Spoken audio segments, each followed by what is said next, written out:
I'll tell you what we need in this city. I'll tell you what we need. We need a sky train. That's what we need. Because it's so much easier than building tunnels.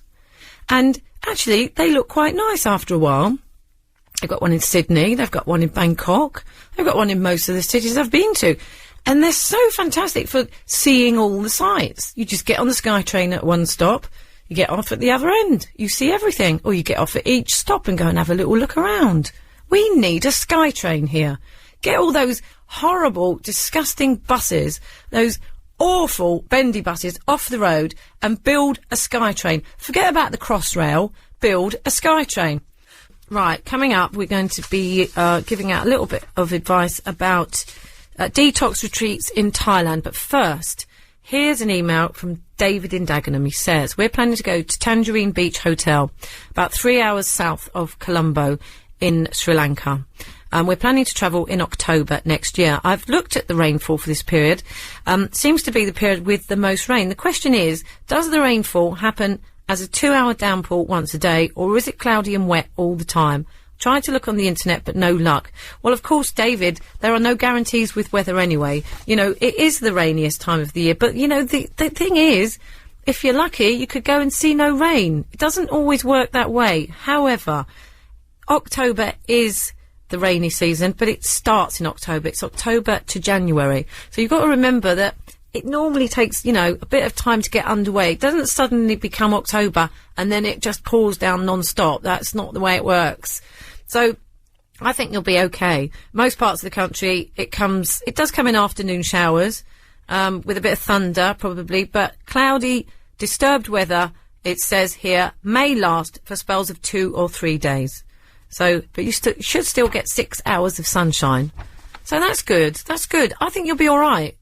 Because when, you know, in Thailand, here we go again, the rainy season is from sort of May to October, November. And in May, I was there in May. Okay, it gets unbearably hot because it gets really, really humid before the rain comes. But it didn't really rain that much. And I was in Bangkok in April. No rain at all. Not even a whisper. So, you know, I don't think you need to worry too much.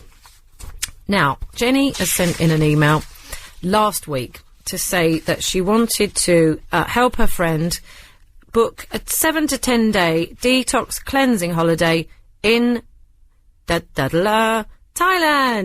I'm not making this up. Honestly, these are people's genuine queries.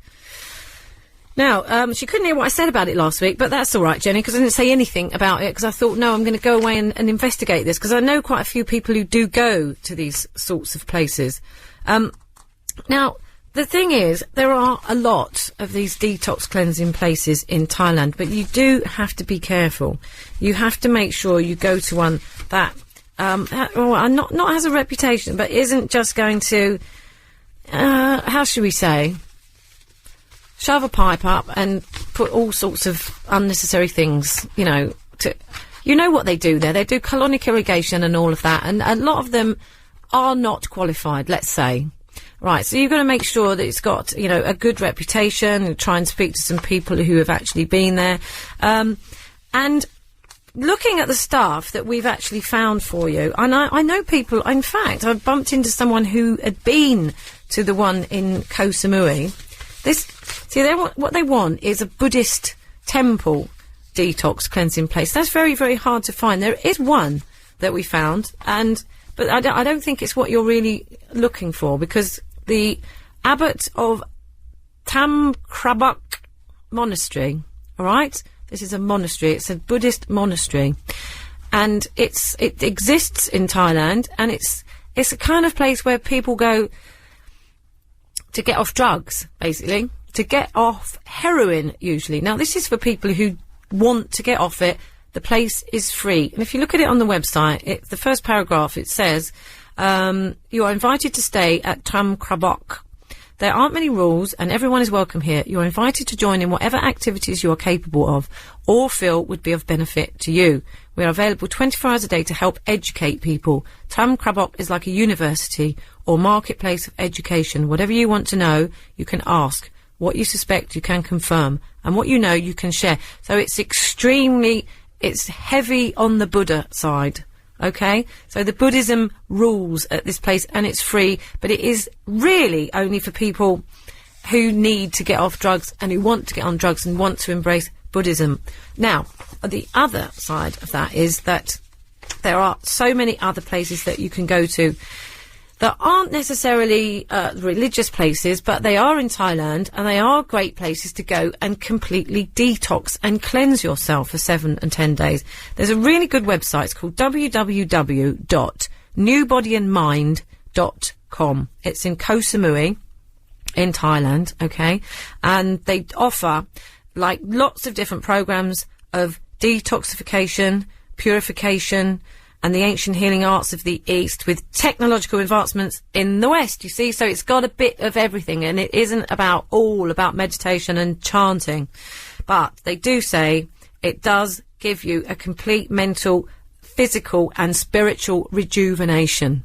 Now, with these places, of course, there are packages that you can go on, but they'll be using the kind of more spa-y type places. I think what you're looking for is something a bit more relaxed, a bit more informal, if you like. Something a bit like, you just turn up and it's, in fact, like the one they used on the television when they did Celebrity Detox. Don't know if you saw that programme. But it wasn't posh, it wasn't smart, it's very basic, and they're not that expensive. And I would say, my advice would be, the best way to book these things would be to book your own flight. Now, I don't know when you're going. When's it going? January and February, right. You could get a decent flight, probably on Thai or Eva Direct, for maybe about £500–600 in January or February. You might get it even cheaper. And then what you need to do is book these places separately. Now, if you want the details of the monastery, it's called the Tram Krabok Monastery, but I'm not sure that's what you're looking for. And that's spelled ThamKrabok Monastery.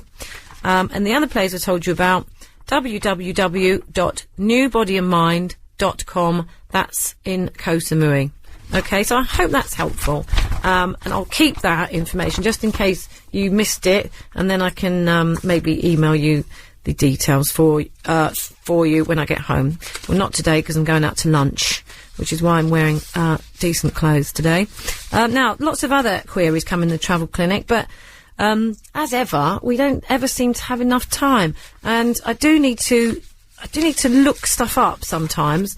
Here's one that I can deal with. Paul Smith says, hope you might be able to help with this. I've left it a bit late to book a couple of days away over the new year and have not been having much luck on the internet. Any suggestions? Either UK hotel break or Europe. Love the show. Thank you very much, Paul.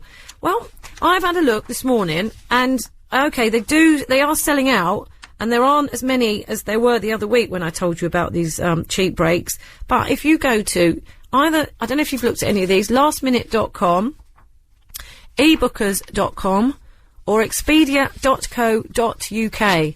They always have these things, and, they do flog them off last minute, because people were thinking, no, it'd be too late to book a New Year break or something. It's never too late. You can always get something.